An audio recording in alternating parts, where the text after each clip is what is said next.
Hindi pala talaga tayo mag-flight attendant. Yacht height pa lang, wala na tayo.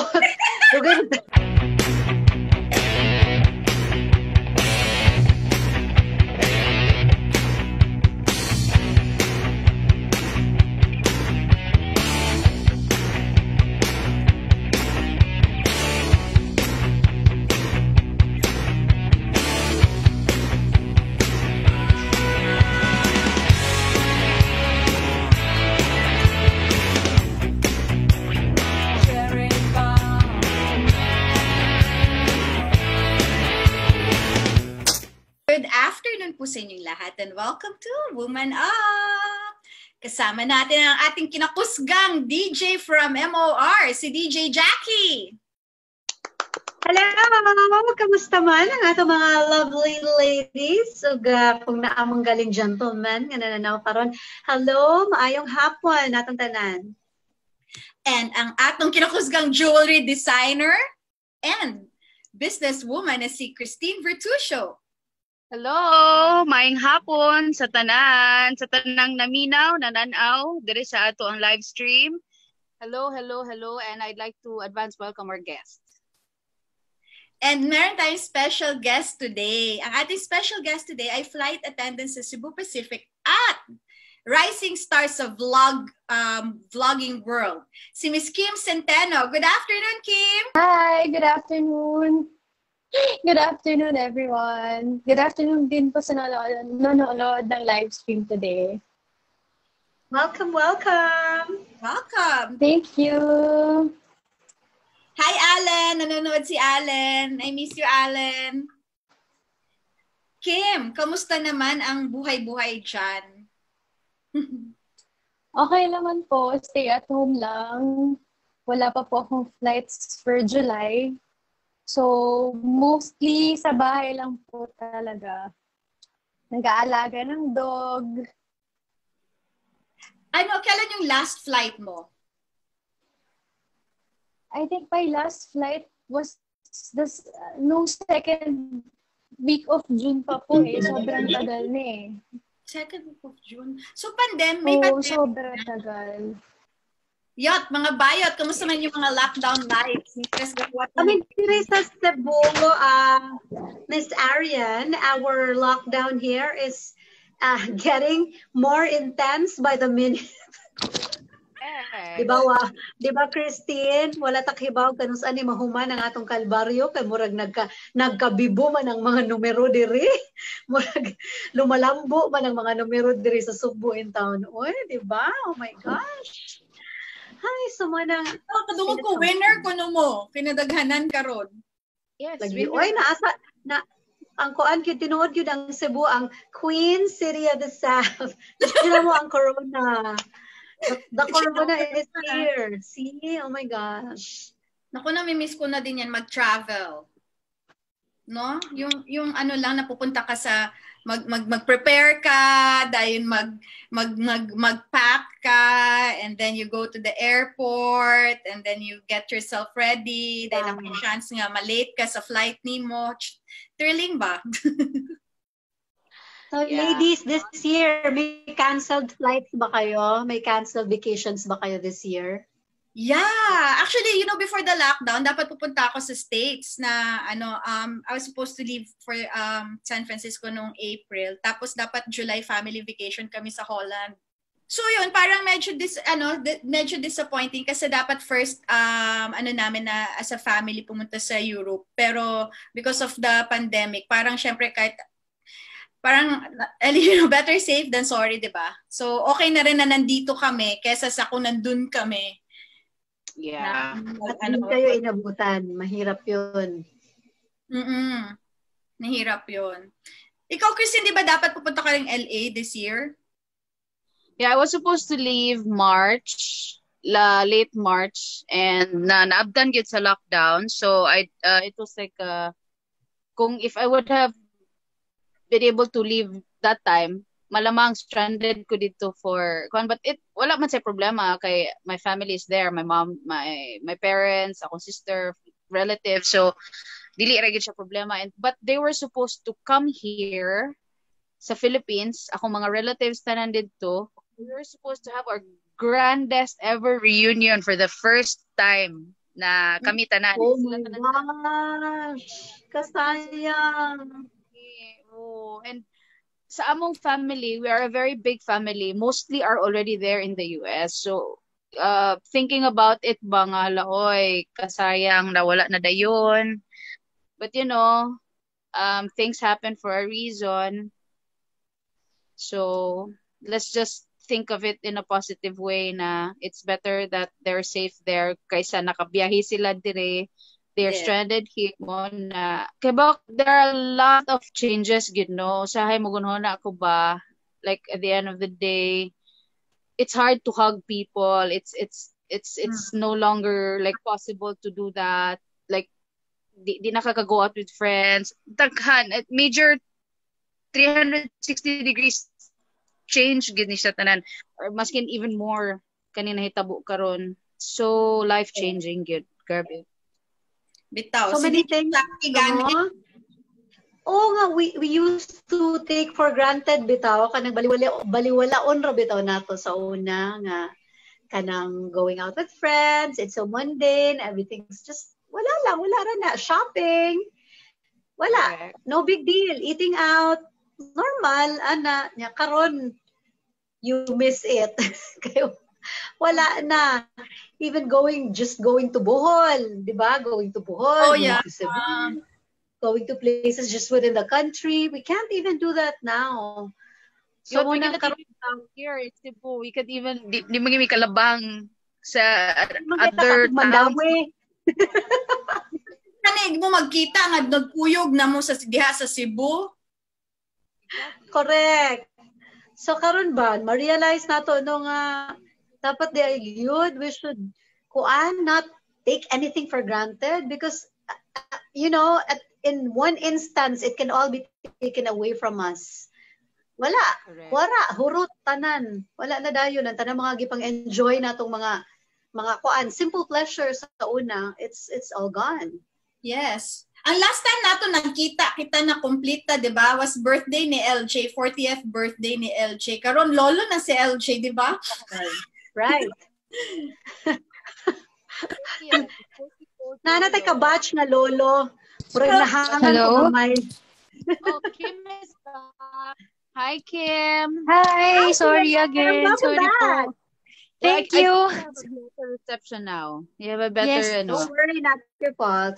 Yes, ano ba yung question? Kim, can you tell us kung ano yung mga bagong protocols ngayon kung magta-travel?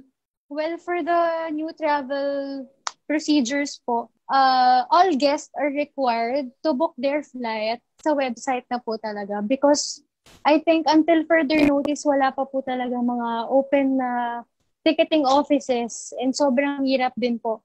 So, kailangan maging techie na talaga, di ba, sa pagbubook po. Kasi sa website na siya eh.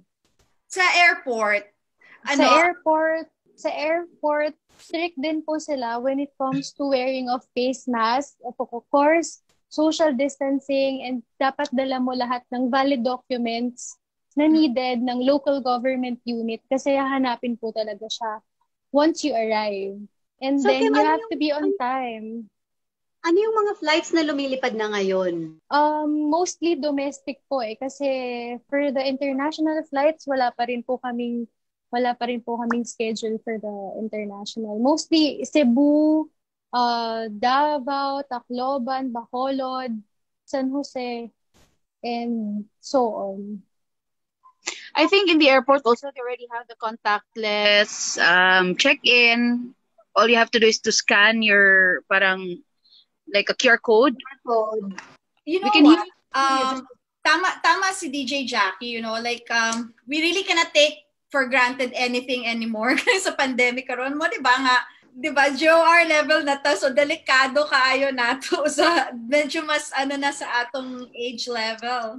Di ba yun, kay nung doon ka sa una nga mag-night flight, kay usahay, pwede patangway ka tulganay, kay para diretso dayon, mugimik ka, kanagpinig ka gabi, then pagkaugma ang flight, dayon mag-sunglasses na lang sa aeroplano. Pero karon, alas 11 pa lang, wala na katugol na mga tita, day. Sleepy na si tita. Elo na. Uy, kay ano Chugwana, kay itong time last time mo ni Christine bitaw na nang lakaw ta sa Sibuyot, kinumdum ka adto nga alas 3 yot, katulgo naman ko. Well, alas stress but Wala lang sa normal, pero if alauna pa katugo na ka, ako gyud kang So Kim is back. Hi Kim. Hello. Sige lang, it's okay. It's okay. Let's just be patient with the Anyway, it's the reception that is bad. Yes, patience is a virtue. Oh, John. So the flights pa of Cebu Pacific is how many countries ba? Tama ba yung na you have flights to? Madami po eh.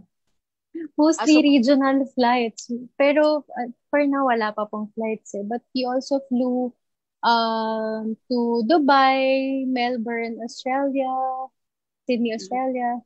Kim, anong pinaka nami-miss mo sa mga flights mo dati before this pandemic? The food, sa mga layover po, especially sa Japan. Sobrang nakakamiss. Tsaka sa Australia, sobrang oh my gosh, sana hindi ka na tinaken for granted lahat ng mga layover. Sana lahat lumabas na ako. Yung iba nagstay na lang. Before kasi nagstay na lang ako sa hotel. Sabi ko, sige, matutulog na lang ako. Pero hindi ko alam, dadating pala po itong pandemic na to. Na we are not allowed to fly, we are not allowed to travel. Sobrang nakakamiss talaga. Anong pinaka-favorite mong layover? Saan yung pinaka-favorite mo dati? Japan. Sobrang favorite ko talaga Japan. Diba? Ang sarap ng food. Po talaga sa Japan. Oo nga, ang sarap ng food. Kaya lang nakaka-conscious kasi parang ang tahimik ng mga tao doon. Tapos nasa bus, nasa train station ka, nakaganyan ka lang. Tapos pag natawa ako ng medyo malakas yata, nagtinginan silang lahat. Parang wow, so that I behave. Yung mga Pinoy po lagi yung maingay. 7-Eleven nila. Correct. Kompleto. Yung 7-Eleven doon, nakakatuwa! Lahat mabibili mo po. Complete meal diba? Ang saya. Yung roller coaster nila, hindi ko makakalimutan. Kasi sabi ko parang, alam mo yung feeling, di ba, pag roller coaster, pag paakyat ka na, parang bigla mo doon mo marirealize parang bakit ko nga pala ito ginagawa ulit.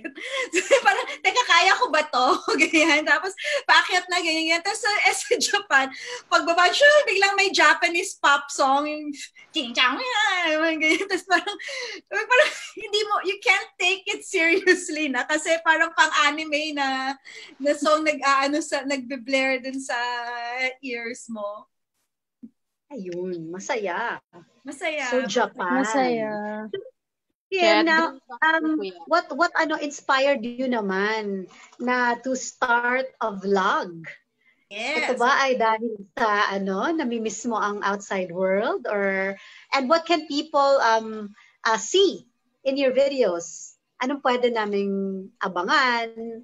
What is that? What is making you the next rising star in the vlogging world? What inspired me to do or make a vlog po? Kasi nag-iiba na rin kasi yung trend ng ng mundo.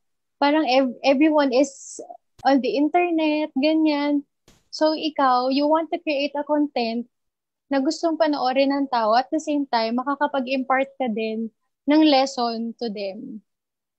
Diba? I also do makeup vlogs.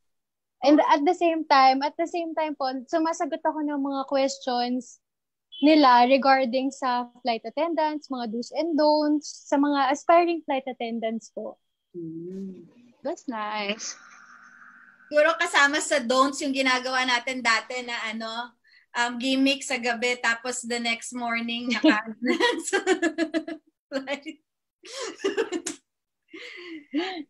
ano yung nangyari sa akin yan nung college? Naiwanan ako ng eroplano. Tapos, Sabi ko, di ba, time na yung single ka pa, ganyan. Sabi ko, sana gwapo yung aking katabi sa aeroplano. Pagtingin ko, tatay ko yung katabi ko. My God.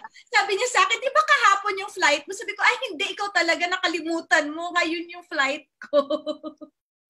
Kasi sa Bohol kami dati. So, yung grabe, parang sobrang uncanny yung incident na yun na parang biglang yung tatay ko, of all people, siya pa talaga na iniiwasan kung malaman niya na naiwanan ako ng eroplano. Siya pa talaga yung naging seatmate ko.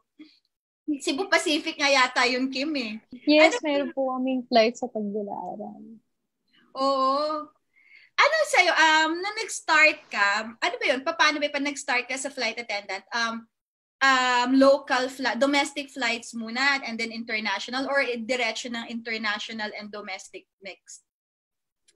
Nung nag-start po kasi ako sa Cebu Pacific, may qualifications for the types of aircraft na ginagamit. So, kailangan po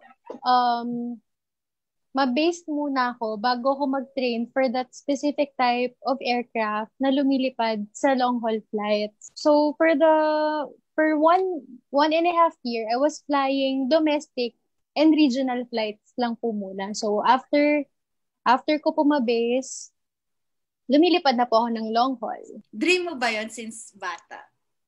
Yes, actually, dream din po ng parents ko for me. Congratulations ha. At iba pa rin yung yung nagagawa mo yung gusto mo, yung dream mo. Mm-hmm. Yes. And it's also your parents' dream. So parang nag-align yung mga mo. Well, I heard you already have 2,000 followers since lockdown. When did you start it? Like what was the month? May. I started last May 23 po. May. So June. Oh my God. It's just like two months? Two months. So how did it reach like 2,000 in 2 months? That's this number. Opo, mabilis nga din po eh. Actually, nakita po namin na bumilis yung pagtaas ng mga subscribers nung nagpa-giveaway din ako, tsaka lumalaki din po kasi yung market ng video ko. So marami din po nagsusubscribe. Kasi po parang yung scheme niya is magtatag ka ng friend para sumali sa giveaway. So dumadami yung subscribers. Tapos nagugulat na lang din po ako sa mga comments nila na natutuwa sila na flight attendant ka pala, ate, ganyan. Yung mga makeup tips mo, ano ba yung mga mo ngayon, essentials sa makeup? Interesado talaga ako sa makeup. Sa makeup, actually, ginagaya ko lang naman din po yung mga ibang nagme-makeup. Pero siguro, mas importante yung skincare rather than makeup. Kasi sabi nga nila, pag mas maganda yung skin mo, hindi mo na kailangan ng madaming makeup. Kasi lalabas na yung natural glow. Required ba sa inyo, like sa mga flight attendants? Kasi napansin ko may mga airlines na parang uniform yung style ng, may training kayo for that? Yes, meron din po. May one-day training kami for makeup. Sa Cebu Pacific po kasi, ang required po nila na makeup is yung natural lang. Puro nude lang and earth colors yung shades. Just like your makeup now. Yes. Oo, ganda. At sa lahat ng airlines, pinakagusto ko yung uniform ng Cebu Pacific. It's by Jun Ascario, right? As a Buana designer. Yes. I love your uniforms because it's so functional, pero ang ganda niya tingnan. It's very, very, it looks comfortable enough. Tapos it's bright and it's in a happy color. Maganda tingnan. Comfortable ba talaga siya? Yes, sobrang comfy po niya. It's a mix of formal and casual. Kasi yung shirt, di ba, it's like a plain shirt. Parang color shirt. Yeah, and then your skirt colored is shirt. So very nice. But the recent one for this during the pandemic, for COVID, you have a very nice uniform. Bago yung uniform. Yes. Yeah, I saw it. I saw it on their post. It's very nice. Our new PPE. Galing, galing. Kim, na ano na ba? Nagkaroon ka na ba ng passenger na na-starstruck ka talaga? Parang wala pa po. Kasi Siguro baliktad. Yung passenger na sa Baka yung starstruck. passenger na yung mas starstruck kay Kim. Yes. Ano yung pinaka-memorable experience mo, Kim, sa isang flight? What will you never forget sa 4 na taon mong pagiging FA? siguro po once I flew to Dubai, tapos nag-land sa Manila. Nakakwentuhan ko na po kasi yung passenger on the way back. Tapos nung pag land po ng Manila, sobrang happy nila kasi finally makakauwi na daw po sila after ilang years of working abroad. Sobrang nakakatuwa po kasi 'di ba masaya sila kasi sumakay sila sa flight nyo. Tapos nagte-thank you sila after na thank you, nakauwi na ako. Parang the smiles of the passenger, yun po yung hindi ko makakalimutan sa flight na yun. Very emotional flight pala yun. Yes. Kinakabahan ka pa ba every time na nagti-take off? Honestly, ngayon pong bumalik na kami sa flight, 'di ba? Almost 3 months po kaming hindi lumipad. Kinakabahan na po ako sa take-off and landing. Sobrang hindi na ako sanay lumipad. Tsaka nahihilo na ako pag may turbulence. Before, sobrang wala lang. Kim, Ganun pa yung feeling. if you had like a best experience mo during your travel, what was also your worst experience so far? Oh. There was this one passenger. Actually, medyo sensitive po. She attempted to commit suicide sa Oh my flight. God. Yeah, Oh my gosh. sobrang hindi ko siya talaga makakalimutan. Wow. Nakakatakot yun. Yes, sobra. Parang after a week or after 2 weeks ko pa nakalimutan talaga sa may image kasi siya naiwan sa mind ko. Then dumaan na din po ako ng debriefing or yung psychological briefing na with a doctor. Tapos sinabi namin kung ano yung mga nangyari. Tapos tinuruan niya po kami kung paano kami makaka-cope dun sa situation, paano kami makakagawa ng strategy para matanggal sa isip namin. Ikaw ba yung nag-handle sa kanya? I mean, were you the one who personally ipakalma sa kanya? Were you the one? Like, ikaw ba yung kasama po ako dun sa mga nag-assist sa kanya. Pero ako po yung nakakita talaga. Tapos I called my my purser, which is just beside me.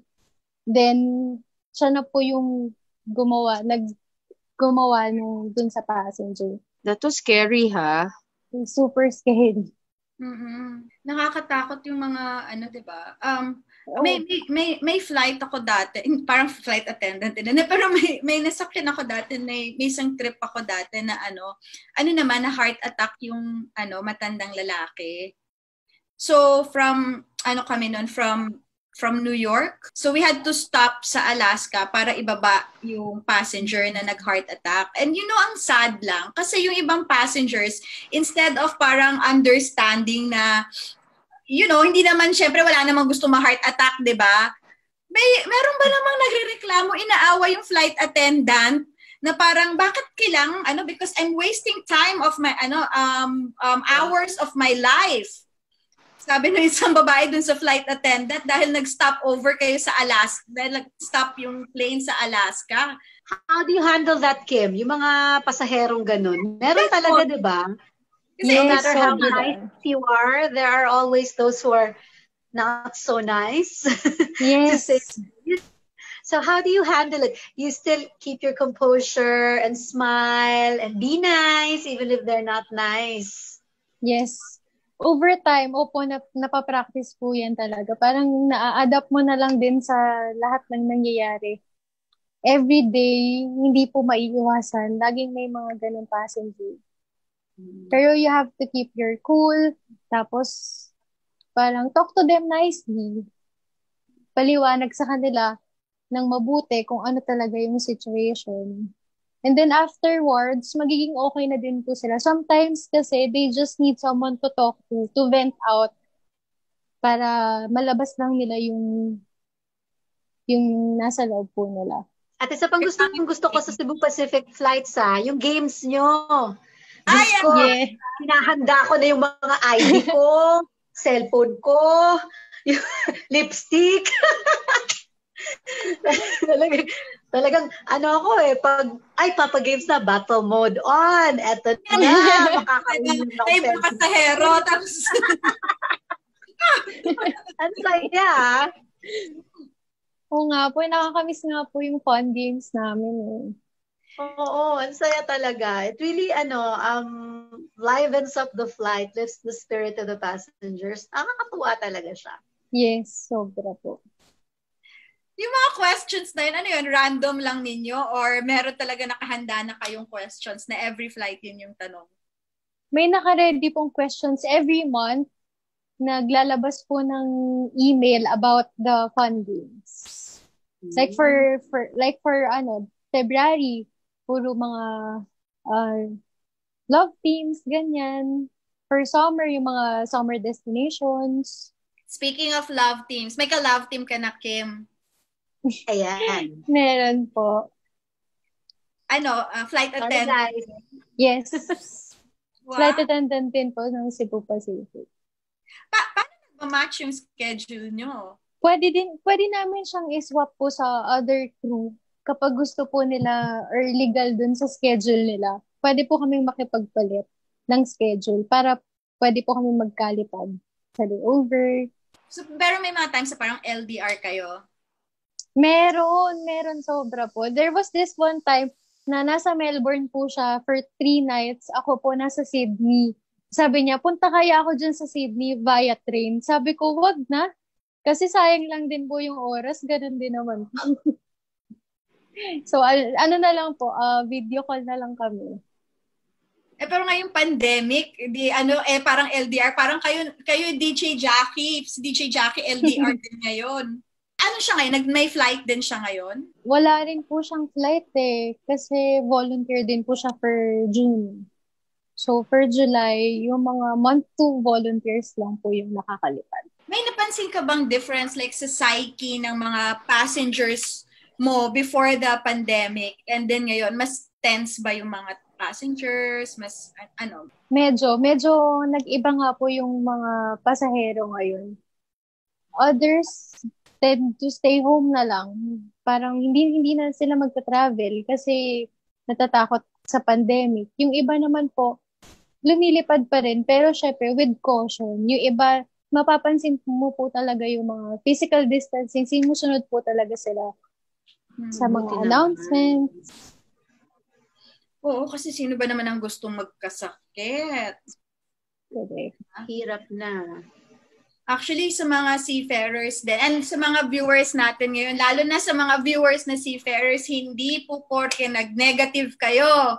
Ibig sabihin nun, negative kayo forever. Kasi minsan, pag lumabas na yung test nila na negative, biglang magkukumpulan, makakalimutan yung social distancing.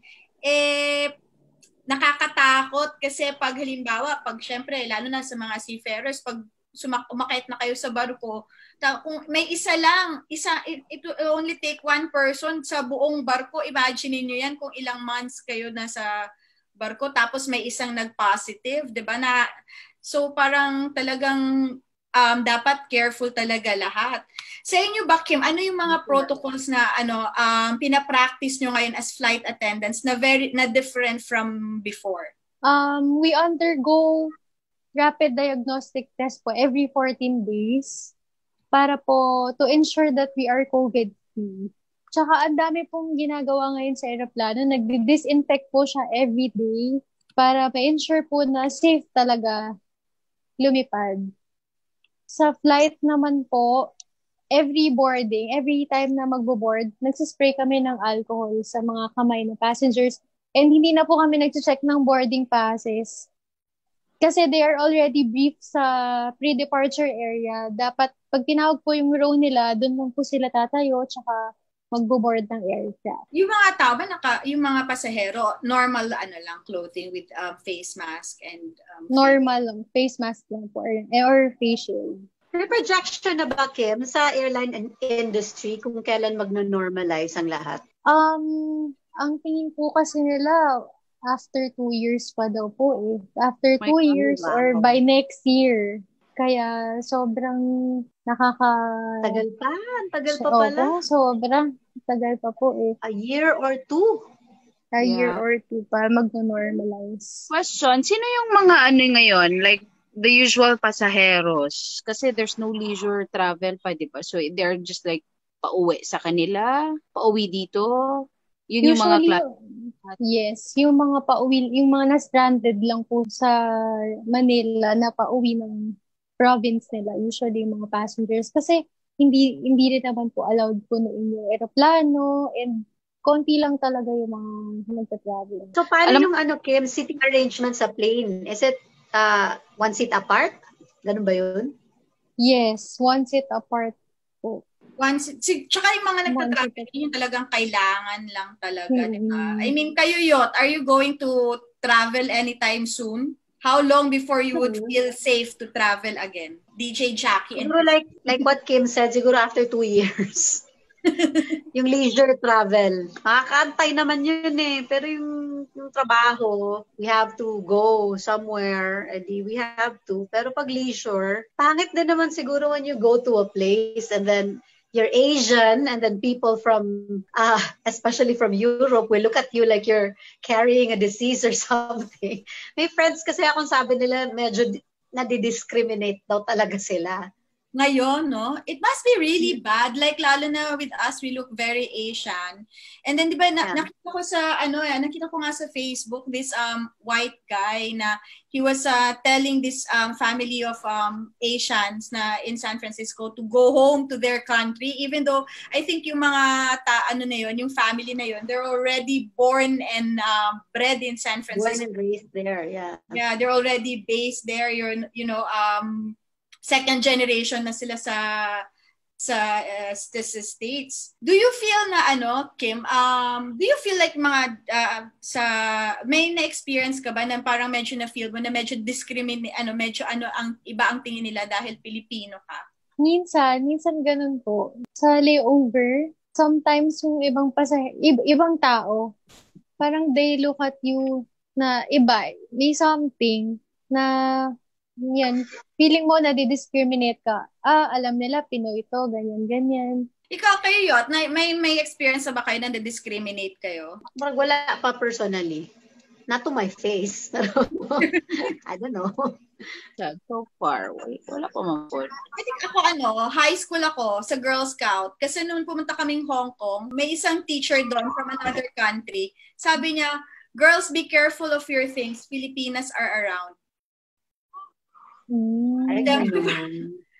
Kasi parang 'di ba kasi kung hindi niya intention na bakit sinabi niya she said it in English na she was very sure na maintindihan namin kasi tayo 'di ba pag halimbawa manlibakta 'di ba magbisaya mangganita 'di ba our own dialect or language kung may mga comment tayong ganun. Right. I Kim, back to your vlogs. How often do you post? Usually once a week po. Ako nagpo-post. Once a week. Okay. Kailan ang next giveaway mo at anong i-giveaway mo at manonood kami? Sasali kami sa giveaway. Actually, ongoing pa po yung isa kong giveaway.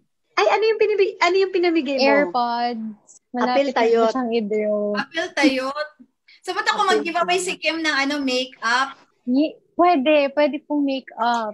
I wish it's easy for me to ship. I would really it would be nice if I will also parang sponsor your giveaway. Diba? Why not? Why not? It's so hard. The logistics, goodness. Correct. ang sabi nila, if you, parang ang LBC ata 1,200. I'm not sure ha, kasi I haven't gone there. Pero yun ang sinabi ng kakilala ko. So, para bang mas mahal pa yung fee, parang fee. Yeah. And mahirap siya. But that, well, if magiging okay, I'd love to sponsor one of your giveaways. Thank you.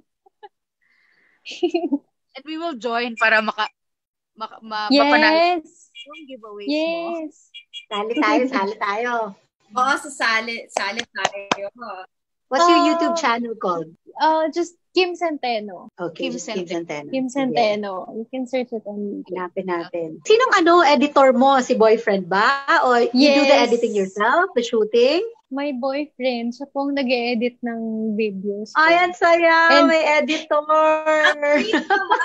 Actually, siya din po yung manager ko. Siya din po yung nagdi-direct ng mga videos ko. Ay, ang galing! Tagal. Full package si boyfriend Years na kayo? 2 years po. Sige yot, di ba tanawa yot, nana kay editor, instant editor and manager kung mag-boyfriend kayo. Correct. Sige, pakilala mo ako, Kim. Christine, Baka may kapatid mo boyfriend or, mo. maghanap ka ng marunong mag-edit. Piloto. Wala bang kuya yung boyfriend mo na single? Wala. Puro sisters po eh. Nag-iisa lang siyang lalaki. Thank you for selling me out. It's like selling. They're giving me out for free, actually. Actually, siya yung giveaway namin sa show. Kalokohan. Ay, Kim, paano pala ano bang qualifications pala ng gusto mag-FA? Anong course ba dapat? Ano ba dapat yung, may ano ba siya, height and weight requirement? Tapos anong exams yung dadaanan? Tapos from ilang candidates, usually ilan yung natatanggap from a certain batch? So, for the requirements po of a flight attendant, first, you have to be at least 5'3" in height for female and 5'7" po for male. For the weight requirements, wala naman po siya with Cebu Pacific as long as makapasa ka po sa height. Then afterwards, i-check, may screening po. So, i-check yung face, tapos yung arms, kung may visible scars or tattoos. Dapat hindi siya visible within the Cebu Pacific uniform. And then for the exams, actually parang pag nakapasa na po kayo sa physical screening, impact interview, and then lastly the final interview, dyan na po yung training. So sa training, sobrang dami po niyang exams. Usually parang around 1 to 3 mistakes lang ang dapat mong makomit during the exam, or else magagamit mo yung lifeline mo. And then, after nun, pag napasa mo yung exams, meron pa pong practical exam. Yun na po yung sa aircraft, yung i-rate na po yung lipad. So, usually, yung mga nakakapasa po, sobrang liit lang din ng percentage. Kasi, for example, may mass hiring, ang mag-a-apply is 1,000. Ang kukunin lang po nila is around 30 to 60 lang ang makukuha nila. Oh. That's like ganun po. Parang board exam din pala. Yes. Mahirapan din pala maging FA. Okay, hindi pala ganun kadali, no? Oo Yes, sobrang haba po ng pila lagi. Tsaka di ba dapat parang maganda yung teeth, tapos syempre dapat walang BO, ganyan. So, inaamoy talaga. Kasi pa Pacific sige tayo. Amuyan mo mangyayari kasi dun sa ano. Naka-sleeveless. Yung pala yung unang test. Dapat lang talaga walang amoy, no? Kasi di ba maglalagay ka ng mga bag dun sa taas. Ganyan ka ng ganyan. Di syempre, paano naman yung mga pasahero nasa baba. Maamoy ka talaga. Yung apply kayo.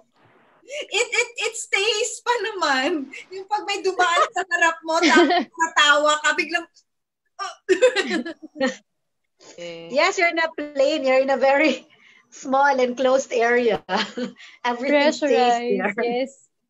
Oo, talagang ano talaga, dapat di ba sabi nga nila, dapat pag flight attendant ka, talagang almost talagang dapat perfect yung, hindi lang yung physical appearance mo, pero dapat yun nga, yung maganda yung ngipin mo, pati yung kamay mo, ganyan. Tapos yun nga, wala kang BO, ganyan. Kahit anong course ba, pwede? Kahit anong Yes po. 4-year course? Any 4-year course. What about swim? Do you have physical exercises before you like exercise something? No, no naman. Wala naman po. Kailangan ba marunong lumangoy? Yeah, just like that. Advantage po ang marunong lumangoy kasi you have to jump 10 feet na swimming pool without life vest. And then you have to get the life vest po, tapos lalagyan mo siya ng hangin, and then you have to swim, boboard, sasakay ka na po dun sa raft. Just like po sa actual emergency, ganun po yung gagawin. So, Hindi without pwede mga life lampa vest. dito. Hindi pala talaga pwede mag-flight attendant. Yun, height pa lang, wala na tayo. Dugay na tanga, thank you very much. Next. Parang na-experience mo na ba yung parang sobrang turbulent na flight?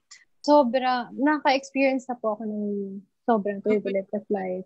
Pero nakakatakot. Natatakot ka, naapektuhan ka pa rin sa turbulent? Hindi na po eh. Before nga po, nung bago pa lang ako, na-enjoy ko siya. Mas gusto ko may turbulence kasi nasarap ng feeling. Iba rin talaga. Parang roller coaster. Opo.